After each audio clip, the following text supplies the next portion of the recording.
कौन से ऐसे प्रोडक्ट हैं जो आप विदाउट जीएसटी सेल कर सकते हैं। सबसे पहला प्रोडक्ट है आपका सॉल्ट, यानी कि नमक। अब मैं उस नमक की बात नहीं कर रहा हूँ जो नॉर्मली शॉप्स में मिलता है, मैं उस नमक की बात कर रहा हूँ जो प्रोसेस करके दिया जाता है, जिससे उसमें कुछ मिर्च मिला के कुछ ऐसे आइटम्स जिससे कि नमक वो प्रोसेस नमक हम जिसे बोलते हैं। पापड़ आपने देखा होगा, बहुत से यूनिट्स लगा लेते हैं घर में, गांव में, तो वहाँ पे ये लेबर इंसेंटिव वर्क काफ़ी होता है।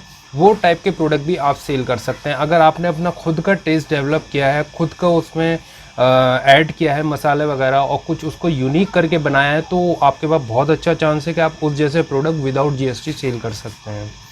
इसके अलावा मिट्टी के बर्तन, ये इससे पहले भी मैं वीडियो बना चुका हूँ। बड़े बड़े आइटम नहीं, लेकिन छोटे छोटे आइटम जैसे दिया हो गया, इस टाइप का आप पॉलिश करके उसमें कुछ पेंट करके ऐसे प्रोडक्ट सेल कर सकते हैं। और इसके अलावा जैगरी के आइटम्स, यानी कि गुड़ से बने हुए आइटम भी आप सेल कर सकते हैं। देखिए, ये जो गुड़ से बने हुए आइटम हैं, ये जो आइटम्स मैं आपको बता रहा हूँ, इसमें लेबर इंसेंटिव बहुत होता है। ये शहरों में काम नहीं होता है, जनरली ये रूरल एरियाज़ में होता है। अब मैं दो आइटम ऐसे बता रहा हूँ जिसमें आप अगर ब्रांड डेवलप करते हैं, ब्रांड बनाते हैं, तो आपको जीएसटी पे करना पड़ेगा। सबसे पहले है राइस। अगर चावल आप बेचते हैं, डिफरेंट आते हैं राइस, आपको पता है डेली यूज़ के और उसमें बिरयानी यूज़ के, इस टाइप के राइस आते हैं। अगर इसमें आप ब्रांड बना के बेचते हो तो आपको जीएसटी पे करना पड़ेगा। विदाउट ब्रांड बेचते हो तो जीएसटी नहीं पे करना है। दूसरा आइटम है हनी, शहद। अगर आप इसको विदाउट जेनरिक सेल करते हैं, कोई दिक्कत नहीं है, कोई जीएसटी की ज़रूरत नहीं है। लेकिन अगर आप इसको ब्रांड बना के बेच रहे हैं तो फिर आपको जीएसटी पे करना पड़ेगा। कहने का मतलब ये है कि ये 6 के 6 आइटम आप विदाउट जीएसटी सेल करिए, बट आप यहाँ पे ब्रांड नहीं बना सकते हैं। 2 आइटम्स के लिए, 4 के लिए बना सकते हैं, जो पहले बताए। अब मैं 2 आइटम बताऊंगा जो कि अर्बन एरियाज़ में आप रहते हैं, तो वो 2 आइटम को आप इजीली सेल कर सकते हैं विदाउट जीएसटी। सबसे पहला है नट्स। नट्स कोई से भी हो सकते हैं और वो आप होलसेलर से ले सकते हैं बड़े बड़े बैग्स में, और उसको कन्वर्ट कर सकते हैं छोटे छोटे पैकेट्स में, जिसमें आपको विदाउट जीएसटी आप इजीली सेल कर सकते हैं ऑनलाइन। दूसरा प्रोडक्ट है आपका भूल गया, डेट्स। दूसरा प्रोडक्ट है आपका डेट्स, यानी कि खजूर। वो प्रोडक्ट भी आप सेल कर सकते हैं। उसमें भी बहुत सारे होलसेलर्स आपको मिल जाएंगे। स्पेशली मैं दिल्ली और मुंबई की बात करूं तो वहाँ पे आपको मंडी में, जहाँ पे फ्रूट्स मंडी होती है, वहाँ पे आप जाके वो डेट्स के बैग्स उठा सकते हैं और उनको कन्वर्ट कर सकते हैं छोटे छोटे पैकेट्स में और ऑनलाइन सेल कर सकते हैं। फूड आइटम है, डिलीवर्ड होने के बाद रिटर्न भी नहीं होगा, तो ये बेनिफिट है इसमें, और विदाउट जीएसटी आप इसको सेल कर सकते हैं। बैंगल्स भी आप सेल कर सकते हैं। बैंगल्स यानी कि चूड़ियाँ। अब इसमें 2 टाइप की वैरायटी है, एक हो गया आपका प्लास्टिक और एक हो गया आपका कंच में, यानी कि जो ब्रेकेबल है और एक नॉन ब्रेकेबल है। चाहे प्लास्टिक में हो चाहे ग्लास में हो, वो विदाउट जीएसटी आप सेल कर सकते हैं। तो प्लास्टिक में आप सेल करिए, कोई प्रॉब्लम नहीं आएगी, कोई डैमेज का कंडीशन नहीं होगी। लेकिन ग्लास में जब आप सेल करेंगे तो वहाँ डैमेज की कंडीशन है, यानी कि कोई भी प्रोडक्ट आप सेल करते हैं और कोई ऐसा प्रोडक्ट है जो कि डैमेज हो सकता है इन ट्रांजिट, तो वो प्रोडक्ट मत करिए, ये मेरा सजेशन है।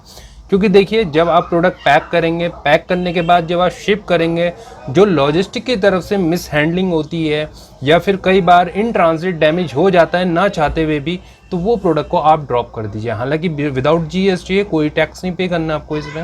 विदाउट जीएसटी आप सेल कर सकते हैं, कोई बाउंडेशन नहीं है, बट क्यों इसमें अपनी एनर्जी वेस्ट करनी। तो ऐसे प्रोडक्ट को आप छोड़ दीजिए।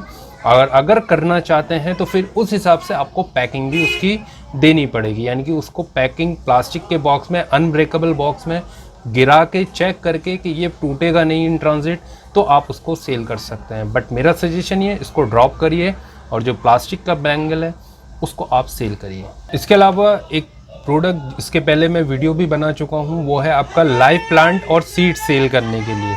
लाइव प्लांट में आपको कोई जीएसटी नहीं देना, इसी तरीके से सीड्स में आपको कोई जीएसटी नहीं देना। आप प्रोडक्ट लाइए, नर्सरी जाइए, प्रोडक्ट को शूट करिए और अपलोड कर दीजिए। जब आपका ऑर्डर आए तब आप उसको प्रोसेस करिए। कोई जीएसटी नहीं है, विदाउट इन्वेस्टमेंट आप इसको कर सकते हैं। कलकत्ता गया था मैं, वहाँ पे देखा था मैंने डिफरेंट नर्सरीज थी, जगह जगह नर्सरीज थी और काफ़ी अच्छे सस्ते आइटम मिल रहे थे। वो ऑनलाइन 300 प्लस के बिक रहे थे। तो इतना मार्जिन है इसमें और विदाउट जीएसटी आप सेल करिए। दूसरी चीज़ है सीड्स। जैसे कि पंजाब और हरियाणा में आपको सीड्स, वहाँ पे खेती बाड़ी ज़्यादा होती है, तो वहाँ पे आपको सीड्स के डिफरेंट वेराइटीज़ मिल जाएंगी। तो बड़े बड़े बैग ला के आप उसको कन्वर्ट करिए छोटे छोटे पैकेट्स में और सेल करिए। यहाँ पे मैं बात करूँगा एक ऐसे प्रोडक्ट की, अगर आप एंटरप्रेन्योर हैं और कुछ नया करना चाहते हैं तो वो प्रोडक्ट आप ऑनलाइन सेल कर सकते हैं विदाउट जीएसटी। वो प्रोडक्ट है बुक्स। बुक्स में कोई जीएसटी नहीं लगता, आप उसको डायरेक्टली सेल कर सकते हैं। बट यहाँ पे क्वेश्चन आता है कि पब्लिशर ऑलरेडी बुक सेल कर रहे हैं तो मार्जिन कहाँ है। बिल्कुल, अगर पब्लिशर सेल कर रहे हैं तो वहाँ पे मार्जिन आपका नहीं बचता है। तो आप क्या करिए, आपको अगर आप व्लॉगर हैं, अगर आप यूट्यूबर हैं या कुछ और ऐसा क्रिएटिव काम करते हैं तो आप खुद से अपनी बुक लिख सकते हैं। आपको सिर्फ पब्लिशर चाहिए। जैसे नोशन प्रेस की मैं बात करूं, वो पब्लिश कर सकते हैं, फ्री ऑफ कॉस्ट आपका काम हो जाएगा। फ्री ऑफ कॉस्ट का मतलब ये नहीं कि आपको कुछ अमाउंट ही ना देना पड़े, मतलब इतना इन्वेस्टमेंट नहीं होगा। आप स्टार्टिंग में ऐसे वेबसाइट ढूंढ सकते हैं जहां से आपकी बुक पब्लिश हो जाए। उन बुक्स को पब्लिश कराइए और ऑनलाइन सेल करिए अमेज़ॉन, फ्लिपकार्ट पे। पहला ऑप्शन। दूसरा, अगर थोड़ा इन्वेस्टमेंट है आपके पास और कुछ नया करना चाहते हैं तो आप चिल्ड्रन से रिलेटेड, जो बच्चों से रिलेटेड बुक्स आती हैं क्रिएटिविटी की और उनको ग्रो करने की, उनकी नॉलेज ग्रो करने की, जैसे ABCD की हो गई, इसके अलावा कार्टून्स की हो गई, इस टाइप की बुक्स आप जो है डेवलप करवा सकते हैं। तो यहाँ पे आपको 2 इन्वेस्टमेंट करने पड़ेंगे। सबसे पहले कंटेंट राइटर जो आपके लिए कंटेंट लिख के दे। दूसरा आपका ग्राफिक डिज़ाइनर जो आपके लिए पिक्चर वगैरह डिज़ाइन करके दे। तो चिल्ड्रंस में आप बुक्स डेवलप कर सकते हैं और उसको ऑनलाइन सेल कर सकते हैं। पब्लिशर भी आप, मार्जिन भी अपने हिसाब से करिए। सिर्फ ये 2 इन्वेस्टमेंट के साथ आप एक नया बिजनेस खड़ा कर सकते हैं। नॉर्थ ईस्ट के सेलर्स को मैं सजेस्ट करूँगा विदाउट टैक्सेशन जो प्रोडक्ट है वो है ग्रीन टी लीव्स। आप वो प्रोडक्ट सेल करिए, उसमें कोई टैक्सेशन नहीं है। आज के टाइम पे बहुत ज़्यादा लोग जो है हेल्थ कॉन्शियस हो रहे हैं, क्या खा रहे हैं, क्या पी रहे हैं। और आप देखेंगे, खुद सर्च करेंगे अमेज़ॉन, फ्लिपकार्ट पे, तो ग्रीन टी लीव्स का काफ़ी प्रोडक्ट्स वहाँ पे लिस्टेड हैं। तो आप वो प्रोडक्ट सेल कर सकते हैं। वहाँ पे आपको सोर्सिंग की भी प्रॉब्लम नहीं है, आप वहाँ पे खुद प्रोड्यूस होता है और वहाँ पे डिफरेंट वेंडर्स से आप कनेक्ट होके ऑनलाइन उनको सेल कर सकते हैं। नॉर्थ ईस्ट सेलर्स के साथ जनरली जो प्रॉब्लम होती है कि प्रोडक्ट कहाँ से सोर्स करें, कौन से प्रोडक्ट लिस्ट करें, कैसे वो बेचें, कहाँ से सोर्सिंग करें। जनरली हमारे यहाँ क्या है, हम तो ईज़िली दिल्ली से सोर्स कर लेते हैं, मुंबई से सोर्स कर लेते हैं, बट वहाँ पे एक इशू आता है कि सोर्सिंग का इशू रहता है। तो मैं ये बोलूँगा कि आपको इधर उधर जाने की ज़रूरत नहीं है। आपके यहाँ खुद जो प्रोडक्शन होता है और मार्केट में ट्रेंडिंग है ये product, green tea leaves sell करिए अनप्रोसेस्ड। आपको कोई टैक्सेशन नहीं है और इसकी मार्केट बहुत बड़ी है।